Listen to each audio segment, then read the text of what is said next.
I want to note that the announcement today by Mr. Homan, we are cautiously optimistic, as we've said, and that this surge of untrained, aggressive federal agents are going to leave Minnesota. And I guess they'll go wherever they're going to go. But the fact of the matter is, they left us with deep damage, generational trauma. They left us with economic ruin in some cases. They left us with many unanswered questions. Where are our children? Where and what is the process of the investigations into those that were responsible for the deaths of Renee and Alex? So while the federal government may move on to whatever next thing they want to do, the state of Minnesota and our administration is unwaveringly focused on the recovery of what they did. And there will be many steps in this process, many answers that we still need to get and will pursue. But as we started earlier this week, one of the first things we can do and what we're focusing on today is what can we start doing on the economic recovery, the damage that has been done to our economy, specifically to small business owners, and even more specifically to immigrant small business owners, which for every other administration and for most of our history is the epitome of the American dream.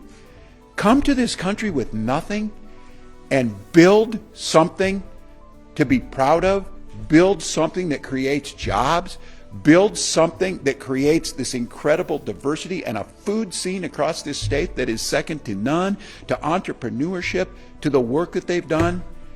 Meeting a few weeks ago down at the Hmong Market, and a gentleman who came here and got a food stall, and 3 of his children are now medical doctors that went through American universities to become medical doctors to help make this state the best for health care.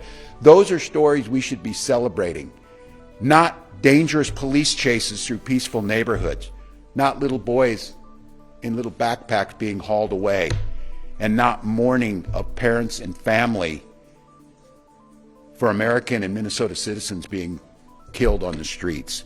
So, Minnesota, on behalf of not just this state but the country, thank you. That same energy now needs to be directed towards recovery, to finding ways that people have done during these challenging months to go forward. So I want to say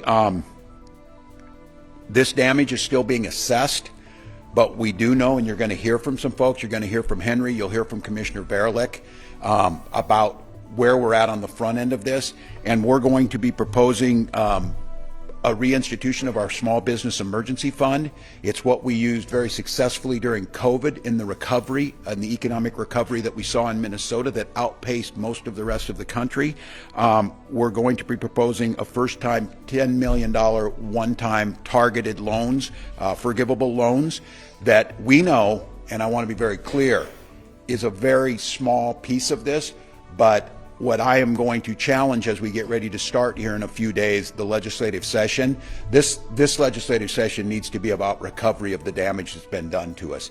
I am also asking our team, and I'm going to make appeals to our federal delegation, the federal government needs to pay for what they broke here. There are going to be accountability on the things that happened, but one of the things is the incredible and immense costs that were borne by the people of this state.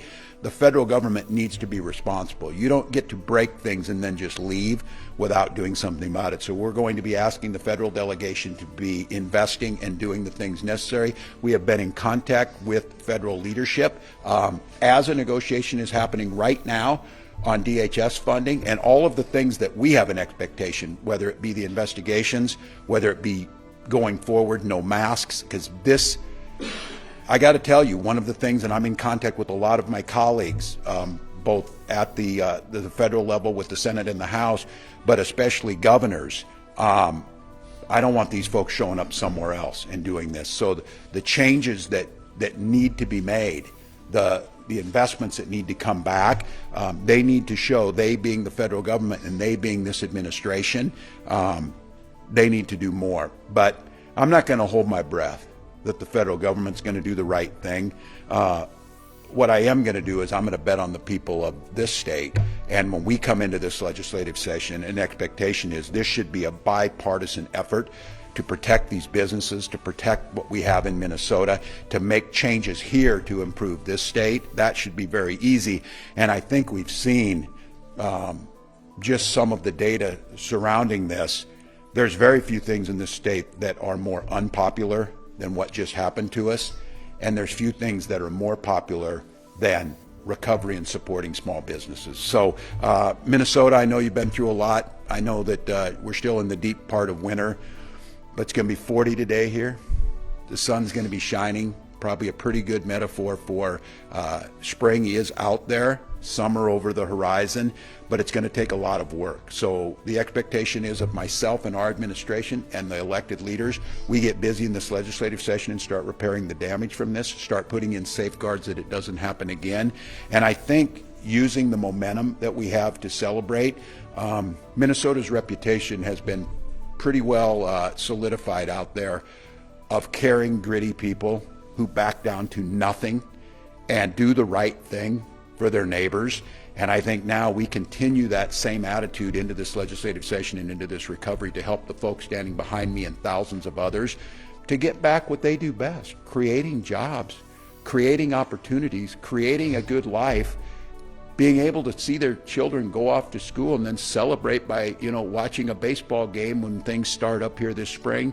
We're not asking that much, but there's going to be work to do.